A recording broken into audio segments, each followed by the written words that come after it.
오늘 시간 함께 보실 하나님 말씀 십자가 사경의 첫날 가상칠언 제일 첫 번째 누가복음 23장 34절 말씀입니다.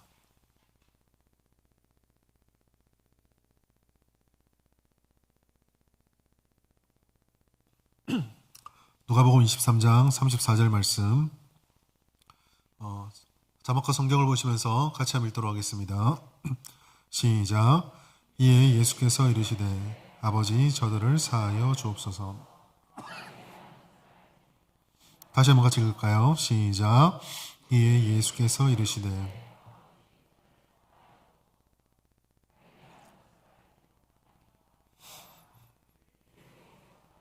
제비 뽑을세. 아멘. 할렐루야.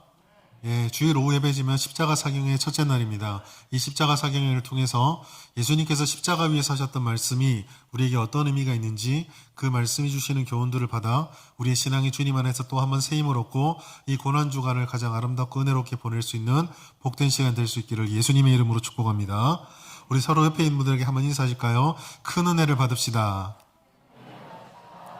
한 번만 더 다짐합시다. 끝까지 갑시다. 네. 주일입니다. 거짓말 아니시죠? 끝까지입니다. 토요일까지 꼭 오셔야 합니다. 가상실험 첫 번째, 오늘 설교 제목은 이것까지도 용서라는 제목으로 함께 하나님 말씀 나누도록 하겠습니다. 보통 우리가 특별 새벽 기도를 드리는 대신에 제가 이제 이번 한 주 동안 기도하면서 저희 교회 첫 번째 이 고난주간 행사는 새벽 기도가 아니라 사경회를 해야 되겠다라고 마음을 먹었습니다. 제가 생각하는 사경회는 이런 것입니다. 부흥회는 조금 더 이제 우리가 뜨겁게 우리의 기도나 토로에 대해서 하나님께 나가는 것이 부흥회라고 한다면, 제가 생각하는 사경회는 조금 더 말씀의 중심이 포커스가 맞춰진다고 하겠습니다. 말씀을 깊이 있게 강의하고 그 강해되어지는 말씀을 붙잡고, 물론 기도해야죠. 우리가 더 깊이 기도 나가서 말씀과 기도의 깊이들을 더해가는 시간들로 삼고 싶습니다.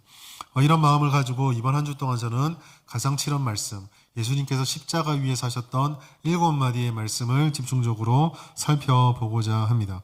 가상칠언은 7개의 말씀이지만 사실 예수님께서 십자가를 짊어지셨던, 십자가에 달리셨던 오전 9시, 우리 시간입니다. 오전 9시부터 운명하셨던 정오까지 3시간 동안에 이루어졌던 말씀입니다. 굉장히 짧은 사이에 전해졌던 말씀이고요. 동시에 예수님께서 마지막에 하셨던 말씀이라는 의미에서 유언이다라고 할 수가 있습니다. 여러분, 유언은 결코 가볍지 않습니다. 유언은 결코 가볍지 않습니다. 여러분 중에 누가 유언을 하시는데 갑자기 벌떡 눈을 뜨시면서 냉장고에 김치 남아있다 이런 분 없거든요.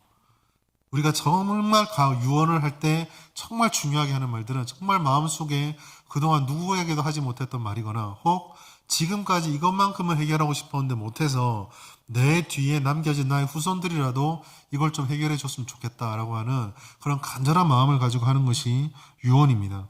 그렇다면 예수님께서 이 땅에 인간으로 오셔서 마지막 남기셨던 7마디는 아마 예수님이 가지고 있는 가장 강렬한 소망이었을 것이고 우리가 가장 중요하게 여겨야 된 하나님의 말씀일 것입니다.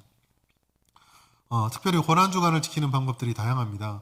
이제는 또 처음에 시작할 때는 굉장히 산뜻했는데 신선했는데 이제는 굉장히 좀 어떻게 보면 식상하다고 할 수 있는 것들, 뭐 한 끼 금식하고 금요일은 전식 금식을 한다거나 우리 중고등부 청년들 같은 경우는 미디어 금식이라고 해서 전화기와 컴퓨터에 찌들어 있는 영혼들아 이번 한 주만큼은 좀 내려놓자 뭐 이렇게 얘기를 합니다. 안 합니다. 거의 안 지킵니다. 아이들. 그렇긴 한데 이런 걸 통해서 우리가 고난을 동참하고 우리의 즐거움을 좀 끊어내서 십자가를 짊어지셨던 예수님의 고난을 기억하자 이런 의도로 합니다. 물론 그런 마음들 굉장히 아름답죠. 중요하고 괜찮고 또 격려할 수 있다고 생각을 하지만 우리가 이 고난주간을 생각할 때 기억해야 될 것이 있습니다. 그것은 이 땅에서 우리가 그 어떤 행위를 한다 할지라도 예수님의 고난은 흉내조차 낼 수 없다는 것입니다. 기념조차 할 수 없다는 것입니다. 어떻게 죄가 없으신 하나님께서 인간의 죄를 모두 짊어지시고 가상칠언 기간 중에 또 말씀하시겠지만 그토록 칠민하셨던 하나님과 완전히 단절을 되는 경험을 했던 그 고난을 무엇으로 우리가 대신할 수 있다는 말입니까? 우리가 무엇으로 그 고난을 체험할 수 있다는 말입니까? 그것을 고난을 체험하고 기념한다는 그 자체가 어쩌면 우리는 고난을 잘 이해하지 못하는 증거일 수도 있습니다. 그래서 저는 이번 한 주 동안에 이 고난주간 기간 동안 여러분들이 금식하지 말라는 얘기가 아니고요. 미디어를 끊지 말라는 얘기가 아니고요. 그것에 너무 큰 의미를 부여하지 말았으면 좋겠습니다. 오히려 이 사경과 같이 하나님의 말씀을 깊이 묵상하고 그 말씀에 우리의 관심을 초점을 맞춘 다음에 무엇이 이 고난주간에 십자가에 달리셨던 하나님의 마음을 가장 공감하는 것, 또 그것을 통해 우리가 무엇을 결심할 것인지를 다시 한번 선명하게 새겼으면 좋겠습니다. 그런 의미로 오늘 첫 시간 가상실현에서 첫 번째 얘기 9절을 다시 한 번만 읽고 본론으로 들어가겠습니다. 누가복음 23장 34절 시작. 이에 예수께서 이르시되 아버지 저들을 사하여 주옵소서 알지 못합니다 하시더라. 그들이 그의 옷을 나눠 제비 뽑을세. 아멘. 글자의 색깔을 칠해놓은 데는 이유가 있겠죠. 오늘 사경의 첫날 이야기들은 저 색깔이 칠해져 있는 저 부분들을 중심으로 해서 메시지를 전하고자 합니다. 첫 번째, 예수님께서 십자가에 달리셔서 기도하셨다라는 것, 십자가 위에서 기도하신 예수님을 살펴보길 원합니다. 그리고 특별히 이 기도를 살펴볼 때 우리가 첫 번째 보아야 될 것은 예수님께서 주권자 하나님을 향해서 외치고 있었다라는 사실입니다. 예수께서는 이르시되 아버지라고 호칭을 부르셨습니다. 여러분, 십자가 고통은요, 엄청 처절한 것입니다. 형벌의 잔혹함과 그 극심한 고통은 얼마나 잔인했든지 그 형벌을 가지고 있던 로마조차도 함부로 사람들에게 십자가의 형벌을 주지 않았습니다. 우리가 빌라도의 반응을 잘 기억해 보십시오. 예수님을 십자가에 못 박으라 했을 때 같은 동족의 사람도 아니요, 오히려 밀란을 잠재우기 위해서 불의를 서심치 않고 저질렀던 빌라도가 깜짝 놀랍니다.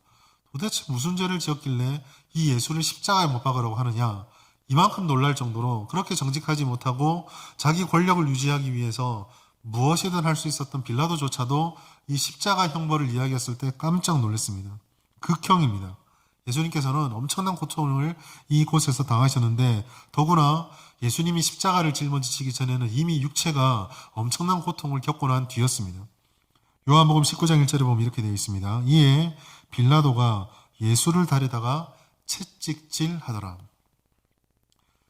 흔히 우리가 잘 알다시피 예수님이 맞았던 채찍질은 보통 채찍질이 아니었습니다. 우리가 채찍을 떠올리면 그 영화에 나오는 가죽에 길게 매끈하게 늘어서 있는 그 채찍을 생각하는데 로마의 채찍은 그렇지 않고 이렇게 생겼습니다. 한 사진을 보실까요? 저 혹시 잘 보이십니까? 저 채찍을 보면 채찍이 손잡이가 있고 줄이 여러 갈래가 떨어져 있고 거기에 뭐가 많이 달려 있습니다. 저기 종이, 지금 사진이 너무 크게 나와서 표시가 제 화면에는 안 보이는데 저 위에 보면 종이가 3개가 있죠. 3개 종이 중에 가운데 종이에 이 채찍에 대한 설명이 적혀 있습니다. 이렇게 되어 있습니다. 날카로운 뼈와 납으로 만든 추, 그리고 전갈고리가 달린 로마 채찍, 이렇게 되어 있습니다. 날카로운 뼈가 저기 구석구석에 달려 있고요. 그리고 그 줄의 중간중간에 납으로 된 볼이라 해서 추가 매달려 있습니다. 그리고 끝에는 전갈골이라고 해서 정갈의 갈고리라고 해서 정갈이 이제 꼬리를 딱 들면 이런 식으로 휘잖아요. 그런 식으로 된 쇠갈고리를 끝에 다 달아놨다서 그 별명이 스콜피언 훅입니다. 그걸 달아놨습니다. 동물의 뼈도 날카롭고 정갈고리도 날카롭기 때문에 휘두르면 사람 몸에 생채기가 납니다. 그런데 사실 사람 몸이 상당히 그렇게 연약하지 않고 좀 질기잖아요. 그러니까 이게 그냥 사슬 무게로 치면은 안 박힐 것 같아서 채찍에 무게를 더하려고 납으로 된 공을 달았습니다. 그러니까 이 납의 무게가 돌멩이가 때리듯이 몸을 때리고 그 무게 때문에 무게가 가벼운 그 채찍이 이렇게 뒤로 말려 있다가 획 치면서 갈고리가 살에 박혀버리는 겁니다. 이런 식으로 채찍이 돼 있는데 채찍 치는 법 아시죠? 치고 가만히 있는 게 아닙니다. 치면서 당겨버립니다. 그러면 이게 잘못 걸리면 꽂히는 게 아니라 살점을 뜯으면서 나옵니다. 예수님께서 이 매를 당하셨거든요. 엄청난 고통을 이미 겪으셨습니다. 얼마나 힘드셨으면 보통 일반적으로 십자가를 자기들이 지고 갈 수가 있는데 형장까지 자기가 들고 갈 수 있는데 예수님이 이걸 하지 못했습니다. 그래서 구레네 사는 시몬을 대신 세워서 이거를 짊어지게 할 정도로 이미 예수님께서는 십자가를 짊어지시기 전에 완전 탈진 상태였습니다. 그런데 어떻습니까? 육신의 고통만 해도 처절할 텐데 이 십자가를 매달 때 사람의 옷을 벗깁니다. 나중에는 이 사람이 수치스럽기 때문에 남자 같은 경우 중요 부분을 가릴 수도 천으로 가려주지만 보통은 예전에 초창기 때는 이걸 다 벗겨버립니다. 얼마나 수치스럽겠습니까? 그리고 그렇게 못에 박혀서 매달려 있는 예수님을 바라보며 죄인들을 바라보며 밑에서 군대들이 조롱하고 멸시하고 예수의 옷을 나누는 그런 상황이 발생했습니다. 심리적인 탈진도 말할 수 없이 힘든 것이죠. 물론 이 손과 발에 못이 박히는 것은 더 말할 것도 없습니다. 엄청난 고통입니다. 혹시 여기는 그래도 이제 우리 연륜들이 있으셔서 못에 이렇게 손이 박히거나 박혀 보신 적 있으신가요? 이렇게 찔리는 게 아니라 관통을 해 보신 적이. 어릴 때 철딱선 없이 공사장에서 뛰어놀다가 요런 나무판에 못이 하나 나와 있는데 왠지 밟으면 제가 이길 것 같더라고요. 그래서 고의로 뛰어내렸는데 보기 좋게 이렇게 뚫고 올라와가지고 깜짝 놀란 적이 있습니다.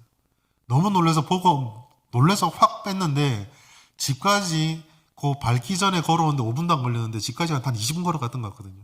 너무 아파서 뒤치를 못해서 조금 갔다 하고 조금 갔다 하고 그렇게 했습니다. 못이 십자가의 못은 그나마 그 공사판에 있는 못은 깔끔한 못이었는데요. 십자가에 박는 못은 사람 체중을 버텨야 되기 때문에 거의 손가락 몇 개 정도는 이만한 굵기의 못을 양손목과 발에 박았습니다. 상상조차 할 수 없는 고통이죠. 이 엄청난 고통을 짊어진 예수님께서 십자가에 올려서 제일 처음 하셨던 것은 비명이 아니었습니다. 울부짖음도 아니었습니다. 억울하다 외치는 외침도 아니었습니다. 그 예수님의 첫 번째 이야기가 바로 기도였습니다. 이르시되 아버지여 저들을 사하여 주옵소서 라고 하는 기도를 하셨습니다. 여러분, 예수님은 공생의 기간을 살펴보시면 여러 가지 예수님의 삶의 특징이 있지만 예수님의 삶을 특징지을 수 있는 가장 중요한 한 가지는 기도하는 분이셨습니다. 중요한 일이 있을 때마다 기도하셨고 새벽마다 습관을 따라 사람들이 없는 먼 광야로 나가서 기도하셨습니다. 분주한 일상 가운데 기도하시고 지치고 고뇌했을 때 기도하셨고 극심한 고민과 염려가 왔을 때도 기도하시고 두려움의 순간에도 기도하셨고 중요한 일을 결정할 때도 기도하셨으며 두려움에 지쳐있는 제자들에게 약속을 주실 때 그리고 마지막으로 십자가의 고통을 이미 아시기에 그 처절한 고통을 두려워하는 인간의 마음 품고도 마지막에 하셨던 것은 기도였습니다. 이와 같은 특징들은 우리가 한번 좀 생각해 볼 만한데요. 예수님께서 왜 이렇게 기도를 하셨을까? 예수님께서 왜 이렇게 기도에 힘쓰셨을까? 이유는 간단합니다. 예수님께서는 하나님과 굉장히 친밀하셨기 때문입니다. 하나님과 굉장히 친밀한 가운데 하나님께서 원하시는 것이 무엇인지를 잘 아셨습니다. 그리고 그분이 하나님의 뜻을 이루기 위해서 이 땅에 오셨다라는 자기 사명도 확실하였습니다. 즉 예수님께서는 기도를 통해서 내가 무엇을 위해 이 땅에 왔는지 어떤 존재인지를 늘 기억하셨고 심지어 더 나아가서 그 기도는 하나님이신 예수님께서 하신 기도이시기에 하나님의 뜻이 마침내 이 땅에서 이루어지고 있음을 보여주는 증거였습니다. 그리고 그 기도는 마지막 때에 아버지여라고 외쳤던 것처럼 이 땅이 하나님의 주권 가운데 이루어지고 있고 역사가 하나님의 주도권 가운데 이루어지고 있음을 선언하는 거였습니다. 그러므로 하나님의 구속사역인 정점인 십자가에서 예수님의 첫 마디가 기도라고 하는 것은 이 역사가 하나님의 주도권 안에 하나님의 뜻에 합당하게 이루어지는 것이며 하나님의 뜻 가운데 이루어지는 것이기에 하나님의 역사가 십자가 위에서 실패로 끝나는 것이 아니라 이것조차 하나님의 성공과 성취 가운데 있음을 증명하는 것이었습니다. 고통의 순간에도 예수님께서는 이 성취를 바라보면서 기도하고 있었던 것입니다. 두 번째로, 그러면 이런 기도 속에서 예수님께서 무엇을 기도하셨는가? 즉, 누구를 용서하시려고 용서의 기도를 하셨는가를 살펴보는 것입니다. 처절한 고통의 순간, 우리가 엄청난 고통을 겪게 되면 보통 사람들이 입에서 나오는 것은 탄식, 더 나아가서 그러한 고통이 나로부터 원인을 찾을 수 없고 다른 누군가에 의해서 치르는 고통이라고 한다면 분노와 복수의 다짐이 나올 것입니다. 우리가 잘 알다시피 예수님께서 십자가를 못 박혔을 때 양옆에 달렸던 광도 중에 한 사람의 광도를 기억하실 것입니다. 분노와 악만 남아서 아무것도 하지 못하면 어떻게 보면 상식이 있으면 자기랑 똑같이 십자가를 지고 있는 예수님인데도 같이 조롱하는 그 악에 받쳐있는 모습, 이게 가장 평범한 인간의 모습일 것입니다. 더군다나 그러한 고통의 원인이 도대체 내가 내 자신으로부터 원인을 찾을 수 없는 억울한 누명을 쓴 것이라고 한다면 훨씬 더 심할 것입니다. 그리고 그런 점에서 예수님의 죽음은 인간적으로 보면 굉장히 억울한 죽음입니다. 첫 번째로 예수님께서는 지금 세상적으로 보아도 누명을 쓰고 고통 속에 처벌을 당하고 있습니다. 유대 종교 지도자들이, 우리가 새벽기도의 말씀을 통해서 나누었지만, 유대 종교 지도자들이 예수님을 고발할 때 그 죄목은 자신들의 법정에서는 참남죄였지만 빌라도에게 갔을 때는 역모였습니다. 유대인의 왕이라고 칭하는 이 사람이 우리의 황제를 능멸하고 있다. 세 사람을 소동케 한다. 이 놔두면 반란이 일어난다. 이게 유대인들이 예수님을 고발한 죄목이었습니다. 그들은 영적인 신념의 차이로 예수를 붙잡았음에도 예수를 죽여야겠다는 목적을 달성하기 위해서 정치적인 조작된 죄로 예수를 고발하였습니다. 왜곡하였고, 그리고 심지어 그 왜곡을 받아들인 빌라도 역시 진리와 정의를 따라서 재판을 한 것이 아니라 어떻게 하면 내가 이곳에서 총독으로서 살아남을 수 있을까를 고민하며 엉뚱한 판결을 내렸습니다. 예수님의 죽음은 철저한 누명과 왜곡의 대가였습니다. 두 번째로 영적으로 살펴볼 것인데요. 예수님께서는 이러한 형벌을 받을 만큼 죄를 지은 적이 없습니다. 예수님께서 이 땅에 오셨던 이유, 예수님께서 이 땅에 오셔서 십자가를 짊어지신 이유는 핵심은 대속제물입니다. 대신 우리 죄를 속죄하기 위해서 이 땅에 오셨다라는 것입니다. 구약을 통해서 우리에게 계속적으로 주셨던 말씀 중에 하나, 그것은 이렇게 예물로 드려져야 되고 제물로 드려져야 하는 제물은 흠이 없어야 한다라는 것입니다. 레위기 4장 23절 말씀 같이 한번 읽어보겠습니다. 시작. 그가 범한 죄를 누가 그에게 깨우쳐 주면 그는 흠없는 수렴서를 예물로 가져다가. 아멘. 범한 죄가 생각이 났습니다. 죄가 발견이 됐습니다. 그 죄를 해결하기 위해서 제사를 드릴 때에 그 제사의 제물은 언제나 흠이 없어야 합니다. 여기서 흠없는 수dom사라는 이 흠이 없다라는 건 죄가 없이 이 땅에 오시는 예수 그리스도를 예표하는 것입니다. 생각을 해보십시오. 우리의 죄를 대신 해결하기 위해서 누군가 벌을 받아야 됩니다. 그런데 벌을 받아야 된 사람이 자신도 죄가 있으면 그것은 대신 죄를 짊어지는 해결책이 아니라 자기 죄 때문에 자기가 죽는 것이 됩니다. 따라서 하나님 앞에 죄를 지은 우리를 해결해 주려면, 그 죄를 대속해 주려면 그 대속제물은 즉 인간이어야만 하고 동시에 죄가 없어야만 합니다. 그래서 이 문제를 해결하기 위해서는 유일하게 신이신 예수님께서 직접 인간의 몸을 입고 인간이 되어서 이 땅에 오실 수밖에 없었습니다. 즉 예수님은 겉으로는 인간의 모습을 가지고 있는 완벽한 인간이셨고 인성을 가지고 계셨지만 죄가 없었다라는 것이죠. 죄가 없으신데도 예수님께서는 죽으셨습니다. 우리 죄 때문에, 자기 죄 때문에 십자가 형벌을 당한 것이 아닙니다. 남의 죄 때문에, 우리의 죄 때문에 십자가를 짊어지셨습니다. 인간적으로 보면 이것보다 더 억울한 죽음이 어디 있습니까? 사회적으로도 억울하고, 그때 당시가 고대 사회가 신중심 사회니까 신의 관점으로 보고 영적으로 보아도 억울한 죽음이 이 예수님의 죽으심입니다. 그러나 예수님께서는 아버지 앞에 십자가에 매달려 기도할 때에 분노와 울분을 쏟지 않았습니다. 용서하셨습니다. 저들의 죄를 사하여 주시옵소서. 우리는 이와 같은 용서의 메시지를 너무 쉽게 이해하고 너무 쉽게 결론을 내려서는 안 됩니다. 무슨 말이냐면, 역시 십자가는 사랑이구나. 죄가 용서받는 은혜의 창구구나. 하나님께서 우리를 용서해 주신 은혜를 베풀어 주셨구나. 그 은혜에 감사해야 된다. 우리 십자가를 늘 기억해야 된다. 이런 식으로 단순하게 해석해서는 안 된다는 것입니다. 오히려 저는 이 십자가 위에 이 말씀을 좀 더 입체적으로 이해하기 위해서 십자가 위에 달리신 예수님의 입장으로 한번 생각해 보려고 합니다. 십자가 위에 달리신 예수님께서는 손발이 너무 아프고 발도 아프고 고통스럽습니다. 채찍에 맞았던 그 등에 뜯어진 삭혀 때문에 뒤로 좀 기대고 싶어도 나무의 그 거친 표면이 등을 자꾸 긁어서 기대지도 못합니다. 모든 체중은 다 이 못 박히신 손과 발에 다 메어져 있습니다. 너무 힘들어서, 그리고 몸도 가누지 못해서 축 처져서 밑을 내려보니까 두 무리의 사람들이 눈에 들어옵니다. 첫 번째, 예수님의 기도 제목에 등장했던 저들을입니다. 여기서 저들을이 누구일까요?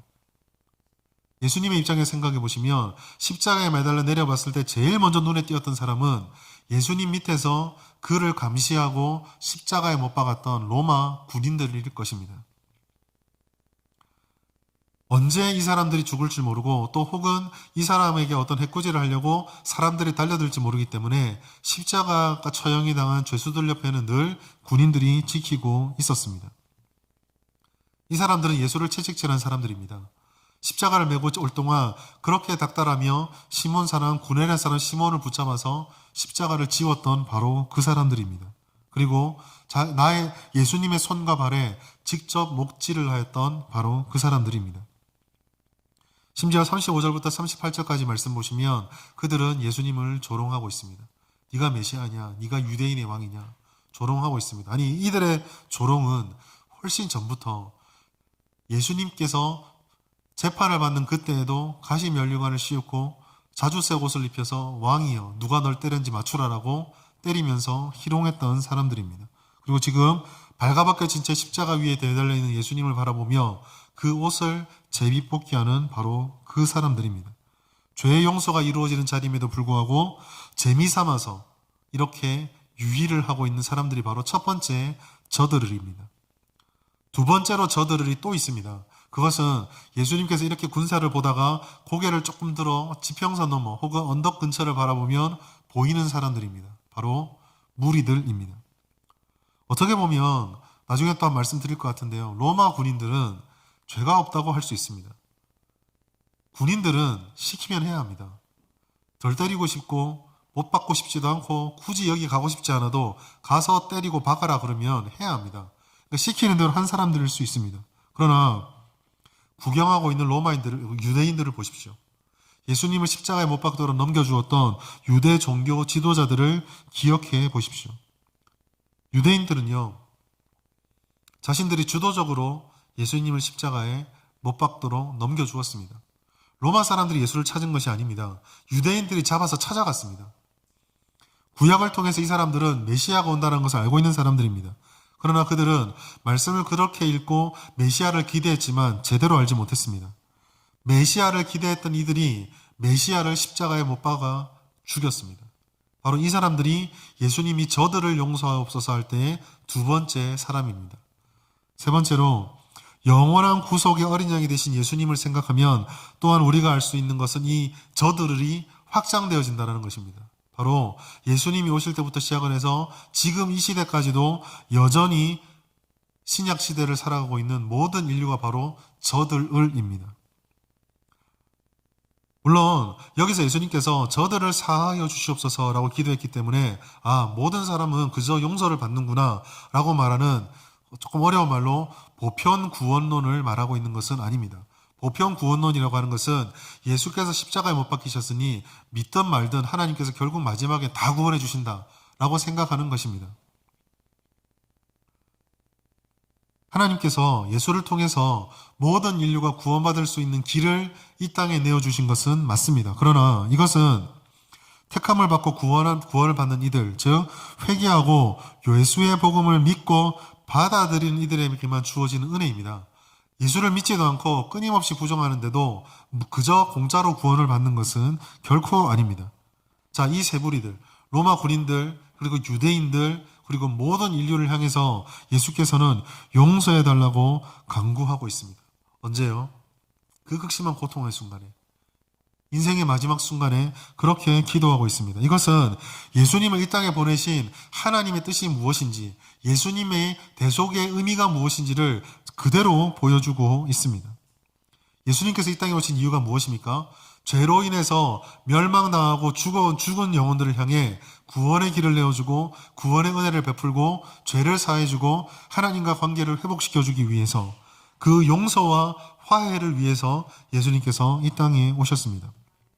그리고 이 기도는 이렇게 오신 예수님의 목적을 드러내주는 것을 넘어서 우리 자신의 제자들에게, 구별된 자들에게, 교회와 성도들에게 이렇게 하라고 말씀하신 모범이었습니다. 그 이렇게 하라고 한 내용은 바로 이것입니다. 누가복음 6장 27절 28절 같이 한번 읽도록 하겠습니다. 시작. 그러나 너희 듣는 자에게 내가 이르노니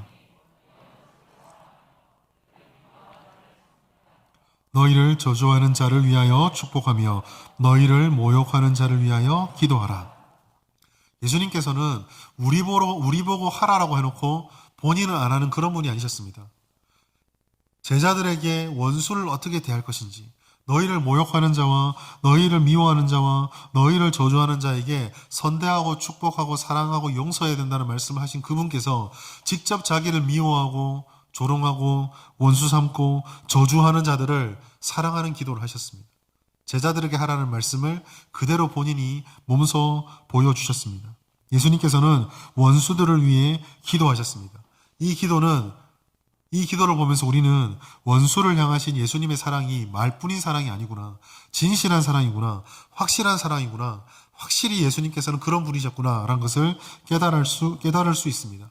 십자가의 극한의 고통 속에서도 예수께서는 한결같이 사랑하셨습니다. 그것이 이 기도 속에 드러납니다. 세 번째로, 그러면 용서하라고 말씀하시는데 도대체 무엇을 용서하라고 하셨을까요? 예수님께서 용서해 주신 것은 무엇이겠습니까? 첫 번째, 오늘 말씀을 통해서 구체적으로 보는 것은 예수님께서는 이들의 무지함을 용서하셨습니다. 다시 한번 누가복음 23장 34절 한번 읽어보겠습니다. 시작. 이에 예수께서 이르시되 아버지 저들을 사하여 주옵소서 자기들이 하는 것을 알지 못함이니이다. 제비 뽑을세. 아멘. 알지 못함이니이다 라고 예수님께서 용서의 이유를 밝혀주셨습니다. 자, 여기서 다시 한번 여기서 말하는 무지, 알지 못한다는 것을 역시 예수님을 알지 못하는구나 라고 단순하게 성급하게 결론 짓지 않고 조금 더 상세히 보길 원합니다. 먼저 무지한 자를, 저들의 무지를 용서해 주십시오 라고 말할 때 과연 누가 무지한 자, 알지 못하는 자일까요? 먼저는 로마 군인이겠죠. 당연합니다. 로마 군인은 예수를 십자가에 못 박을 때 직접 행동하고 가장 가까이에 있었습니다. 그러나 그들은 예수님을 알지 못했습니다. 직접 고통을 주었다는 점에서 비난을 피할 수는 없습니다. 그러나 아까 앞에 말씀드린 것처럼 군인이라면 거부할 수는 없었겠죠. 그저 명령에 따랐던 것 뿐입니다. 한나 아렌트가 예루살렘의 아이면이라는 책에서 그 나치 독일에 재판받는 사람이 너무 당당한 것을 바라보며 악의 잔혹함에 대해서, 군중 속에 악이 들어갔을 때 얼마나 이게 어리석은 일들을 저지를 수 있는지를 한탄했다고 하지만, 그래서 군인들을 바라보며 군인이면 뭐 어떻게 평가할 수 있나, 그냥 어쩔 수 없는 것이지 라고 할 수 있을지 모르겠지만, 그럼에도 불구하고 이들이 예수님이 말하는 무지의 대상이라는 점은 부인할 수 없습니다. 왜냐하면 이들이 무지한 이유는 인류가 가지고 있는 보편적인 죄, 그 타락의 모습 때문에 그렇습니다. 아담이 범죄한 이후에 모든 인류가 가지고 있는 보편적인 특징이 있습니다. 칼빈이 기독교 강의에서 잘 말했던 것처럼 모든 인류는 선을 행할 능력이 없고 하나님을 아는 지식을 가질 능력이 없습니다. 하나님이 알려주지 않으시고 하나님께서 선하도록 인도해 주시지 않으면 우리 힘만으로 하나님이 기뻐하시는 선을 행할 수 없습니다. 우리의 능력만으로 하나님을 깨달을 수도 알 수도 없다는 것이죠. 즉 이것을 조금 더 단순하고 좀 어려운 말로 표현하자면 타락한 인류는 본성적으로 무지합니다. 본질이 무지함입니다. 그들은 주님이 다시 오실 때까지, 그리고 주님이 다시 오셔서 모든 것을 다 밝히 드러날 때까지 이 무지에 사로잡혀 있습니다. 바로 이 점은 오늘날 여전히 예수님을 부인하는 불신자들 모두가 가지고 있는 특징입니다. 그들의 무지함이 그들이 얼마나 어두우면 주의 말씀을 듣고 복음을 듣고 성경을 읽어도 하나님께서 열어주지 않으면 도저히 깨닫지를 못하고 도무지 깨닫지를 못합니다. 두 번째로 무지한 자들은 유대인들입니다. 사실 이들은 로마 군인들보다 상황이 훨씬 심각합니다. 왜냐하면 이들이 하나님의 백성이기 때문에 그렇습니다. 오랜 세월 동안 하나님께서는 이 예수님이 오시는 것을 알려주시기 위해서 구약의 말씀들을 통해서 수천 년 동안 말씀해 주시고 깨닫게 하시고 알려주셨습니다. 심지어 말라기 마지막에는 이제 내가 한 사자 엘리야를 보낼 것이고 그가 내 앞길을 마련할 것이라는 말씀까지 주셨건만 그래도 이들은 깨닫지 못했습니다. 스스로를 아브라함의 자손이다라고 자부합니다. 율법을 가지고 있는 탁월한 민족, 우리는 선민이다라고 자부하고 있었습니다. 심지어 그들은 메시아를 부정하지도 않고 오히려 그들 신앙의 핵심은 메시아 대림 사상입니다. 메시아를 대망하고 있었습니다. 제발 메시아를 보내주십시오. 여전히 유대인들에게 이 신앙은 핵심입니다. 어디에서 나타납니까? 지금도 이스라엘 여행 가신 분들이 통곡의벽에 가보십시오.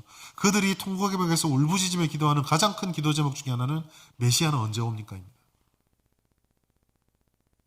그러나 그들은 하나님도 그 말씀도 몰랐습니다. 오해하고 무지하여 자신들의 전통과 신념을 믿음으로 예수를 배척하고 하나님을 아는 지식이 자신들의 신념과 일치한다라는 어리석음을 가지고 있었습니다. 이들에 대한 예수님의 평가를 우리는 기억해야 됩니다. 마가복음 12장 24절 같이 읽습니다. 시작.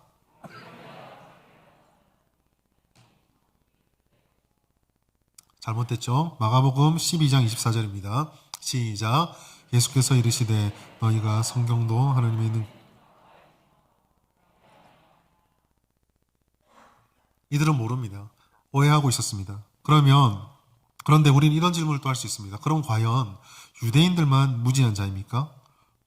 사실 예수를 알지 못하는 무지는 지금 우리 주변에서도 얼마든지 발견이 되어집니다. 지금도 예수를 부정하고 세상의 악과 죄에 노출되어 질주하는 이들이 얼마나 많은지 모릅니다. 그들은 하나님을 대적하고도 두려워하지 않습니다. 어떠한 끝이 기다리고 있는지 알려고도 하지 않고 알지도 못합니다. 안타까운 것은 교회와 성도들조차 점점 하나님을 아는 지식에서 그리고 주님의 뜻을 아는 영적 지혜에서 희미해져 가고 있고 조금씩 관심 밖으로 밀어내고 있습니다. 그런 하나님께서 예수님께서 이거를 보시며 이러한 무지를 용서해 주시기를 구하셨습니다. 그리고 우리는 예수를 믿음으로 하나님의 자녀가 되어서 성령을 통해 이 무지를 해결받고 있습니다. 두 번째로 무지한 자의 악행을 용서하셨습니다. 마가복음 15장 24절 같이 읽습니다. 시작.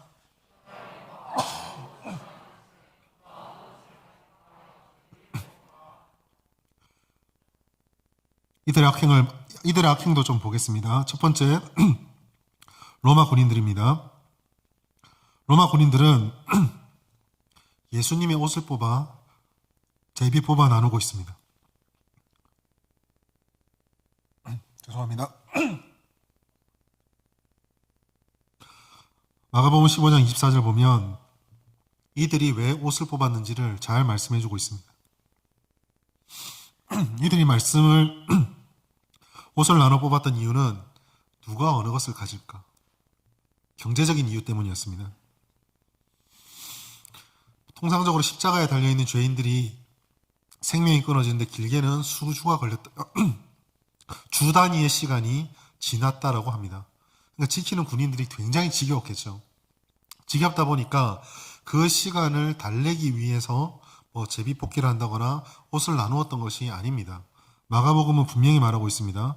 누가 어느 것을 가지고. 요즘 우리는 옷이 참 많죠. 옷이 장마다 그래도 몇 벌씩은 들어 있습니다. 지금처럼 옷이 흔한 시대에 옷은 재산이 되지는 않습니다. 그러나 과거는 달랐습니다. 예수님의 시대에 옷은 특별히 겉옷 같은 경우는 이불 대용으로 쓸 만큼 굉장히 중요한 재산의 도구였습니다. 그래서 구약의 말씀 보면 유대인들이 빚을 졌을 때 그 옷을 저당 잡더라도 밤이 되면 돌려보내야 했습니다. 그것밖에 없기 때문입니다. 그것을 빼앗으면 얼어 죽기 때문에 아무리 빚을 졌고 아무리 상환을 해야 될지라도 옷은 다시 돌려줘야만 했습니다. 그런데 보십시오. 이들은 그렇게 잔혹한 매질을 했습니다. 악독하게 형벌을 하고 탐욕의 행위를 하는 것으로 모자라 예수를 희롱하고 조롱하며 그 옷을 나누고 자신들의 욕심을 채우고 있습니다. 여러분, 사형수에게도 일반적으로 사형을 치르기 전에는 그래도 좋은 음식을 주고 그의 얘기를 귀담아 들어주는 기회를 주지 않습니까? 그런데 이들은 고통받는 예수를 바라보며 인간적으로 도저히 할 수 없는 악독한 행위를 하였습니다. 유대인은 어떻습니까? 유대인들, 특별히 종교 지도자들이 예수님께서 그 공생의 기간을 살아가는 동안 어떠한 모함과 어떠한 핍박을 했는지를 한번 잘 생각해 보십시오. 그들은 예수를 혐오하고 싫어했고 미워했습니다. 예수를 죽이려는 자신의 목적을 달성하기 위해서 거짓을 행하는 것을 조금 더 서슴지 않고 있습니다. 그 추진력을 보십시오. 결단하자마자 며칠 걸리지 않아서 바로 예수를 십자가에 못 박습니다. 자신들의 목적을 달성하기 위해서 사람들을 선동하고 심지어 빌라도가 놓아주려고 하는데 거기서 자기의 목숨을 걸고 총독이 재판 선언을 판결을 읽는데 목숨을 걸고 오히려 총독까지 협박을 합니다. 어떻게 협박을 했었죠? 이 사람을 낳아주면 당신은 가이사의 충신이 아닙니다. 우리 식으로 조금 더 쉽게 표현하자면 예수를 놓아주면 빌라도 너도 역적이다 라고 외친 것입니다. 얼마나 추진력이 강합니까? 예수를 죽이기 위해서. 그리고 부활한 예수님에 대한 소식을 듣고 마지막 기회가 그들에게 주어졌을 때 이들이 선택한 것은 제자들이 예수를 훔쳐갔다라고 소문내라였습니다. 사주하고 사주하였습니다. 또 유대 군중들을 보십시오. 유대 군중들이 어떻게 했습니까? 자신의 동족인 예수가 로마인에 잡혀서 십자가에 못 박혀 죽고 있는데요. 오늘 성경 말씀은요. 35절 말씀 보면 이렇게 말하고 있습니다. 백성은 서서 구경하는데. 서서 구경하고 있습니다. 죽어가고 있는 억울한 사람을 향해서 슬퍼하는 모습은 전혀 보이지 않습니다. 이들은 거짓됐고 시기하고 모함하였으며 방관하고 있고 방관함을 통해서 동조하는 죄악을 저지르고 있습니다. 예수님께서는 이것을 용서하셨습니다. 십자가 위에서 예수님께서는 이와 같은 처참한 상황들을 겪으면서 그의 죽으심의 목적을 선포하십니다. 복음의 핵심이 과연 무엇인지, 그 첫 출발이 무엇인지를 알려주셨습니다. 그것은 바로 용서의 복음이었습니다. 용서하고 또 용서하고 그렇게 처절한 죄악들까지도 다 끌어안고 용서하고 계십니다. 그 복음은 우리들에게 용서하시는 하나님을 믿으며 의지하고 회개할 것을 요청하고 있습니다. 우리의 죄악의 처참한 모습을 보십시오. 어디에 소망이 있습니까? 아무 소망이 없습니다. 그런데 이사야서 53장 5절을 보시면 이 소망을 우리들에게 주시기 위해 그가 고통당했다고 말하고 있습니다. 그가 찔림은 우리의 허물 때문이요 그가 상함은 우리의 죄악 때문이라. 그 고통을 생각해 보십시오. 우리의 죄가 그렇게 비참합니다. 그 예수님의 처절한 상황을 생각해 보십시오. 그 처절함은 우리의 죄가 우리들에게 가져오는 악한 열매입니다. 주님을 모르고 살아갈 때, 그 무지를 버리지 않을 때, 그 무지로부터 흘러나온 우리의 삶의 열매가 우리를 지배하게 되면 허물과 죄로 찔림받았던 예수 그리스도의 그 비참함이 우리의 삶에 결실하게 되는 것입니다. 그렇기 때문에 십자가에서 용서하옵소서라는 주님의 외침을 듣게 된 우리들에게 필요한 것은 하나님 정말로 우리를 용서해 주십시오 라고 하는 용서의 탄식이 나와야 하는 것입니다.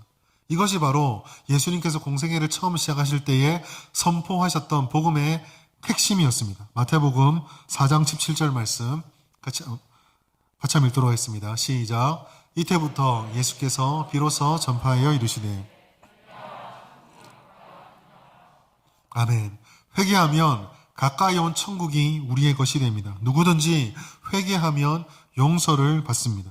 왜냐하면 주께서 십자가 위에서 죽으심으로 그 용서의 간구를 하나님께 올려드리고 용서의 말씀을 선포하셨고 그 용서를 보증하셨기 때문입니다.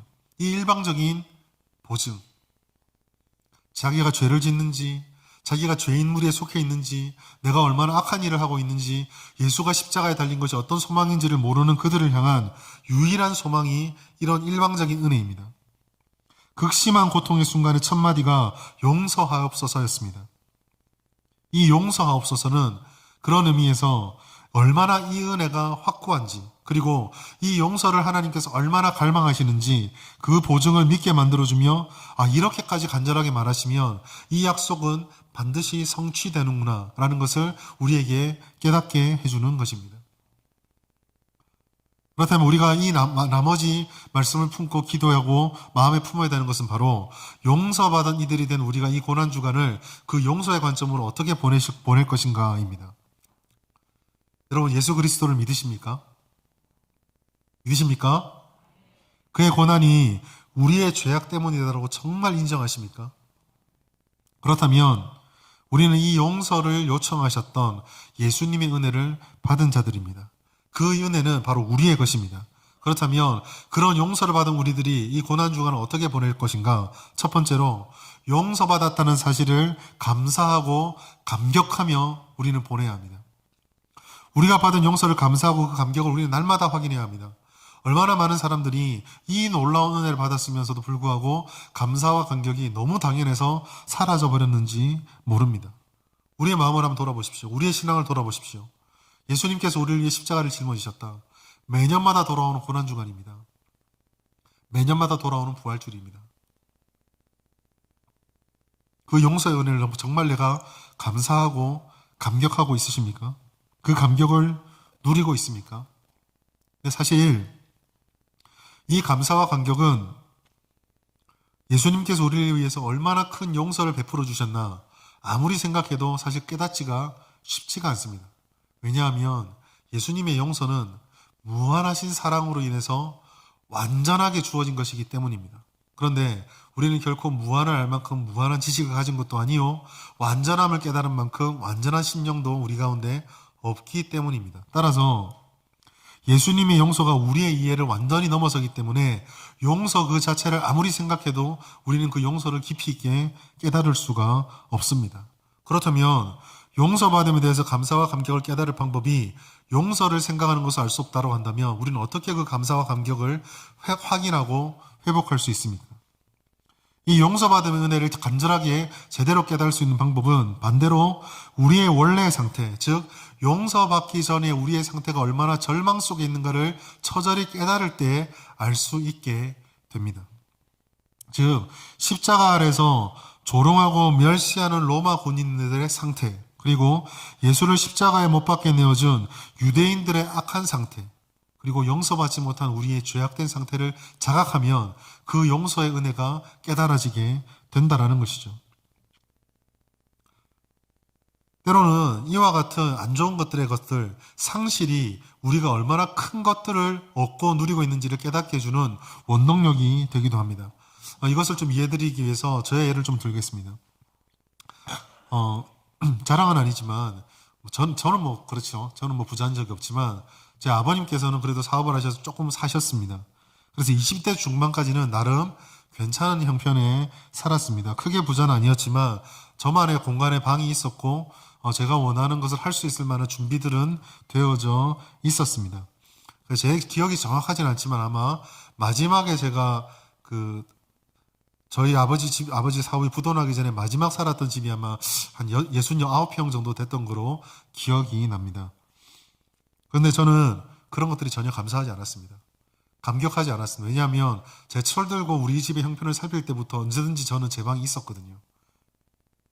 감사하지도 감격하지도 않지 그냥 지냈었습니다. 그런데 아버지의 사업이 부도가 딱 나고 나서 친구 집에 방을 옮겨 다니면서 살고 교회 사무실에서 3년을 지내면서 나만의 공간이 있다라는 거. 조금 부끄러운 얘기겠지만 잠잘 때 최소한의 옷만 입고 잘 수 있는 공간이 있다라는 것이 얼마나 감사한지 모릅니다. 교회 청년부실에서 살 때는 청바지와 옷을 다 입고 잤습니다. 언제 누가 들어올지 모르기 때문에 그렇게 지냈습니다. 내가 자연스럽게 생각하고 감사하고 감격하지 않았던 것들이 없어지고 나니까 그게 얼마나 소중한지를 알게 되었습니다. 하나님이 우리에게 베풀어 주신 용서를 깨닫는 것도 이와 같습니다. 고난주간에 하나님의 고난에 아까 제가 처음 말씀드릴 때 동참하는 식의 행동이 큰 그런 행동을 안 하는 것이 좋습니다라고 말했던 이유가 바로 여기 있습니다. 예수님의 고난은 슬프고 마음 아픈 일이지만 십자가에서 우리가 아무리 죽으셨던 그 예수님을 따라 흉내낸다 할지라도 우리는 그 고난의 무게를 다 알 수가 없습니다. 오히려 우리는 우리가 어떠한 상태에서 구원받았는지를 돌아볼 때에 우리가 얼마나 절망의 상태에 있었는지를 깨닫고 돌아볼 때에 우리를 위해서 베풀어 주셨던 그 용서가 얼마나 큰 것인지를 비로소 감사할 수 있고 감격할 수 있게 됩니다. 즉, 이 감사와 감격은 반드시 우리의 비참한 상태에 대한 깊은 자각이 있어야 한다는 것입니다. 그 자각이 있을 때 하나님이 주신 은혜에 대한 진정한 감사와 감격이 나오게 됩니다. 즉, 대책 없는 즐거움, 무조건 좋고 좋다라는 것이 아니라 죄악을 통해하고 오늘 낮에 말씀드린 것처럼 애통하는 영혼의 그늘에게 비추는 한 줄기 빛이 바로 이 은혜구나. 이것을 깨달을 수 있게 된다는 것이죠. 용서 전에 비참한 어둠을 알기 전에 오만한 자기 기쁨에 취해 있는 상태에서는 도저히 이 감사와 감격을 누릴 수가 없습니다. 반대로 어둠을 이기는 빛을 본 모든 사람들은 이것이 얼마나 큰 소망인지 비로소 감격하고 감사할 수 있게 되는 것입니다. 마치 누구나 다 매일매일의 삶이 반복되어지지만 어제 죽을지도 모른다는 수술을 마치고 오늘 떠오르는 태양을 본 사람이 느끼는 감격이 다른 것과 같습니다. 해는 변하지 않았고 24시간도 변하지 않았지만 오직 하나 변했던 것은 무엇입니까? 어제는 죽음에 처해있던 내가 오늘은 생명을 얻었다라는 그 하나가 모든 것들을 감사로 바꾸어 주는 것입니다. 우리 이런 참 기쁨과 감격이 고난주간의 십자가 위에서 예수님이 짊어지셨던 비참함을 기억하심을 통해 깨달아지는 복된 한 주가 되길 바랍니다. 두 번째로 용서와 화해를 선포하는 것을 통해 우리는 고난주간을 보내야 합니다. 예수를 따르는 제자들에게는 예수님께서 행하셨던 일들을 우리도 추구하고 따라가야 된다는 사명이 있습니다. 그런 사명이 우리에게 있다고 한다면 마지막 고통의 순간에 용서의 기도를 드렸던 예수님의 모습은 그대로 우리의 사명이 됩니다. 즉, 예수님께서 용서와 화해를 선포하셨듯이 우리도 용서와 화해를 선포하고 용서와 화해를 추구하며 살아가야 한다는 것입니다. 우리가 왜 이런 용서를 선포해야 될까요? 그것은 구원을 받은 우리가 값없이 그 은혜를 받아 하나님 앞에 거룩한 빚을 졌기 때문입니다. 이 부채의식으로 인해서 우리는 하나님의 뜻에 따라 용서와 사랑을 할 수밖에 없습니다. 로마서 8장 12절 말씀 같이 읽겠습니다. 시작. 그러므로 형제들아. 아멘. 사도 바울은 하나님께 이렇게 말합니다. 우리가 빚진 자입니다. 우리가 은혜의 빚진 자입니다. 우리가 하나님의 구속의 경륜에 따라 그 은혜의 빚을 졌습니다. 예수님으로 인해서 우리가 용서를 받았습니다. 십자가에서 예수님께서 죽으심으로 그 궁극적인 목적을 보여주었습니다. 우리 모두는 빚진 자입니다. 사도 바울은 이것을 깨달았습니다. 그런데 예수님께서 십자가를 짊어지심으로 그 용서가 성취는 되었지만 아직 완성되지는 않았습니다. 예수께서 다시 오시는 그날까지 주님의 용서의 약속은 주어졌으나 여전히 우리 주변에는 갈라지고 무너지고 찢겨져 있고 세워져 있는 담들을 발견하게 됩니다. 공중권세를 잡은 자들은 지금도 한 사람의 영혼이라도 더 이 찢긴 곳으로, 이 갈라진 곳으로, 이 장벽 속으로 끌어와 이 용서를 온전히 누리지도 못하게 할 뿐만 아니라 그 용서를 전하는 매개체가 되지 못하도록 혈안이 되어져 있습니다. 심지어 우리들의 눈과 귀를 막아서 하나님의 백성조차 서로 사랑하고 용서하고 화목하게 하기는커녕 더 분열하고 갈라지게 만들 수만 있다면 무슨 수단이라도 다 쓸 마음으로 각오로 우리들을 공격하고 있습니다. 하나님의 은혜를 받은 성도들도 교회들도 세상이 말하는 이 각종 장벽과 불통과 갈라짐과 분열에 일조하며 우리도 그 담을 쌓는데 어쩌면 노력하고 같이 동조하고 있는지도 모릅니다. 그러나 여러분 기억하십시오. 하나님은 우리들 보고 담 쌓으라고 말하지 않으셨습니다.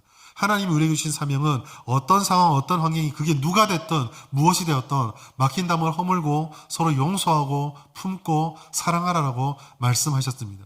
예수님께서 십자가 위에 짊어지실 때 사람을 가리지 않으셨습니다. 예수님께서 십자가 위에서 용서를 선포하실 때 상황을 가리지 않으셨습니다. 모두 품고 모두에게 용서를 전하셨습니다. 따라서 우리가 살아가는 이 현실 속에 있는 장벽들과 분열들과 갈등을 바라보면서 우리는 거기에 동조하고 동참할 것이 아니라 십자가에서 용서와 화해를 선언하신 예수님을 기억하며 그분을 따라가야 합니다. 우리는 육신에 져서 육신대로 살아가서는 안 됩니다. 세상의 상식의 수준에서 살아가는 사람들이 되어서는 결코 안 됩니다. 세상은 말합니다. 결코 손해볼 수 없다. 너만 바보가 돼서는 안 된다. 사랑해도 좋다. 품어줘도 좋다. 그런데 바보는 되지 마라. 손해는 보지 마라. 얕보여서는 안 된다. 힘이 있어야 사랑하지. 힘이 있어야 그래도 네가 말하는 거 살 수 있지. 계속 그렇게 타락한 본성은 우리들에게 무분별한 경쟁을 부추기고 갈등의 가치관을 심어 놓습니다. 그러나 여러분, 죽음으로 용서를 선언하신 예수님을 따라 우리는 거기에 속아 넘어가서는 안 됩니다. 복음을 선포하고 영적인 용서와 화해의 길을 따라가고 선포해야 합니다. 전하지 않으면 듣지 못하고, 듣지 못하면 용서의 은혜와 생명을 누릴 수가 없습니다. 하나님의 용서의 말씀 우리는 선포해야 되는 이유가 바로 여기에 있습니다. 특별히 성도들은 이와 같은 예수님은 사랑하신다, 예수님은 용서하신다는 복음을 말로만 선포하는 것을 넘어 행동으로 선포해야 합니다.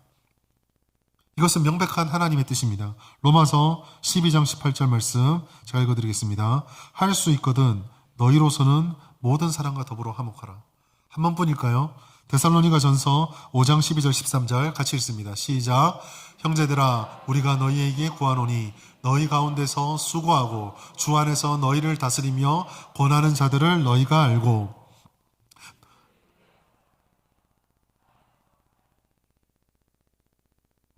그들의 역사로 말미암아 사랑 안에서 가장 귀히 여기며 너희끼리 화목하라. 하나님께서 믿음의 공동체, 믿음의 백성들의 주신 사명, 그것은 화목하라입니다. 여러분, 명령입니다. 화목에 힘썼으면 좋겠다. 화목할 수 있으면 좋겠구나. 화목을 한번 도전해보지 않겠니가 아니었습니다. 화목하라입니다. 이 말은 화목할 수 있는 상황이 여건이 다 마련되어 있다가 아닙니다. 화목하라고 말씀하셨다는 것을 명령을 하셨다는 것은 예수님의 화목과 용서를 선포하고 살 때는 이를 악물고 돌파해야 될 장벽이 있다는 것을 의미하고 있습니다. 다스리고 권면하는 자들, 저와 같은 목사와 같은 사람일 수도 있겠지만 우리가 모두 서로가 서로에게 가르치고 권면하고 도전을 주는 자들이라고 봤을 때 우리 모두들 성도들 서로가 서로를 소중하게 여기고 사랑하며 화목해야 한다는 것입니다. 그런데 화목해야 된다는 명령이라는 것은 그렇게 바라보는 권면하고 다스리는 자들이 완전하지 않고 때로는 우리와 부딪힐 수 있다는 것을 의미합니다. 그러나 그럼에도 불구하고 화목하고 화목해야 하고 화목에 힘써야 합니다. 또한 세상에 대해서도 마찬가지입니다. 오늘 말씀 보십시오. 로마서 말씀 보면 할 수 있거든 너희로서든 모든 사람과 더불어 화목하라고 되어 있습니다. 이 12장의 맥락은 원수들이 너희들을 공격할 때에 어떻게 대응할 것인가, 여기에 대한 대답입니다. 원수들 앞에, 즉 세상 앞에 할 수 있거든 너희가 힘써서 화목하라라고 말하고 있습니다. 이 말은 용서하고 화목을 위해 애를 쓰지만 원하는 결과를 보지 못할 수도 있다는 의미입니다. 힘들고 어려운 상황이 닥쳐온다라는 것입니다. 바보처럼 당하는 것처럼 그렇게 보이는 순간이 있다라는 것입니다. 그러나 그럼에도 불구하고 우리는 세상을 향해서 그리스도의 사랑과 용서와 화목의 손을 내밀어야 됩니다. 오늘 아침에 말씀을 들었던 것처럼 세상을 바라보십시오. 예수를 알지 못하는 그들의 절망을 보십시오. 얼마나 불쌍합니까? 아무것도 모르고 한번 잘 살아보겠다라고 발악하고 발버둥 치며 살아가고 있습니다. 그러나 그렇게 경쟁하고 살아가는 그들 심연의 뒤를 보십시오. 도무지 끝이 보이지 않는 경쟁 때문에 얼마나 피폐해져가고 메말라하고 있습니까? 그들의 절망과 아픔이 눈에 보이지 않으십니까? 도대체 그들을 어떻게 살려낼 수 있겠습니까? 그들을 살려낼 수 있는 유일한 길, 그것은 용서와 화해의 복음을 전해서 경쟁과 갈등과 적자 생존의 가치관들을 바꿔놓는 수밖에 없습니다.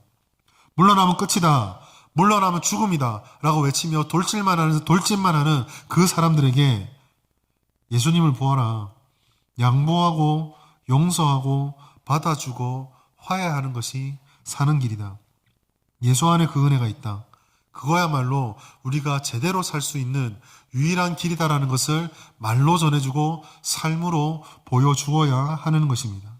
이것이 고난주간에 용서를 말씀하셨던 십자가의 첫 번째 마디 속에 담겨있는 우리를 향하신 하나님의 뜻입니다. 내가 너희를 용서해 준 그 감격을 잊지 마라. 내가 너희를 용서해 주었던 것처럼 너와 너의 주변의 모든 사람들과 용서하고 화목하라. 말씀을 맺도록 하겠습니다. 용서의 말씀은 십자가의 첫 번째 말씀의 핵심이었습니다.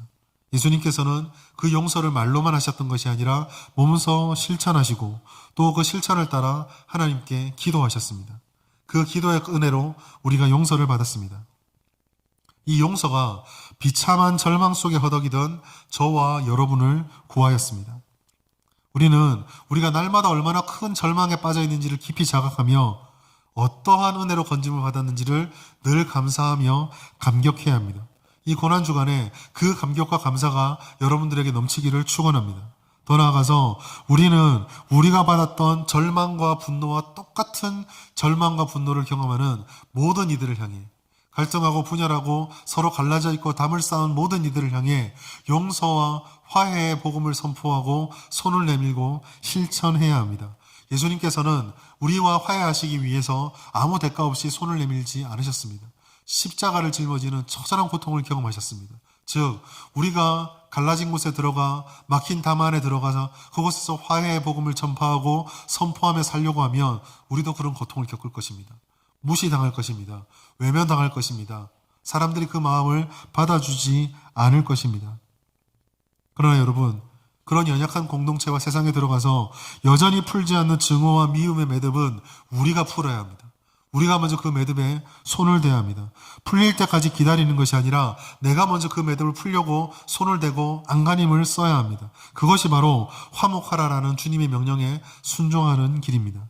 오늘 이 말씀이 여러분의 마음과 우리 교회의 마음을 흔들고 이 땅의 교회의 마음을 흔들어서 고난주간을 통해 첫 번째 은혜, 용서가 풍성히 맺히고 그 화해를 풍성히 경험하는 복된 우리 진주성북교의 모든 성도들 될 수 있기를 예수님의 이름으로 축복합니다.